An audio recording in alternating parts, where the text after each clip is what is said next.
মালয়েশিয়ার প্রবাসীদের উদ্দেশ্যে কিছু কথা। আপনারা অবশ্যই ভিডিওটি মনোযোগ দিয়ে শুনবেন। মালয়েশিয়াতে যারা বৈধ অবৈধ এবং যারা যেভাবে আছেন না কেন, আপনাদের উদ্দেশ্যে এই ভিডিওটা বানাবো।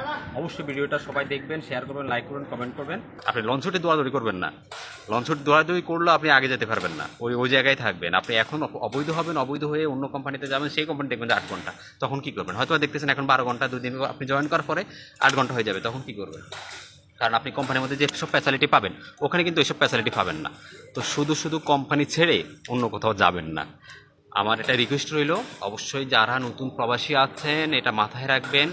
যেখানে আছেন আল্লাহর কাছে শুকর আদায় করেন। যারা এখনও কাজ কাম পায় নাই, দেখেন তাদের কী অবস্থা। আপনার জায়গা থেকে আপনি চিন্তা করেন, আপনি 8 ঘন্টা ডিউটি করতেছেন, তার মানে আলহামদুলিল্লাহ, আল্লাহর রহমতে আল্লাহ আপনাকে যেমনই রাখছে আলহামদুলিল্লাহ ভালো রাখছে।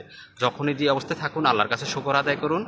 আল্লাহ মানুষকে অবশ্যই ভালো দিকেই রাখে। আপনি আসছেন বর্তমানে, একটা হচ্ছে মালয়েশিয়াতে এমন কোনো জায়গা নাই যে ফ্যাক্টরির অভাব। টোটালি আমি বর্তমানে যেখানে আছি এখানে কিছুক্ষণ পর গেলেই ফ্যাক্টরি।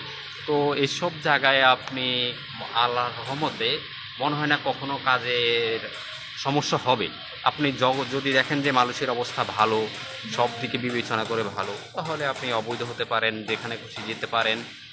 হ্যাঁ, কোম্পানি দেখে যেখানে পুলিশের আসা যাওয়া কম ওখানে যেতে পারেন। বা যদি দেখেন যে বৈধ হওয়ার সম্ভাবনা আছে, ওই অবস্থায় আপনি অবৈধ হয়ে গেলেন।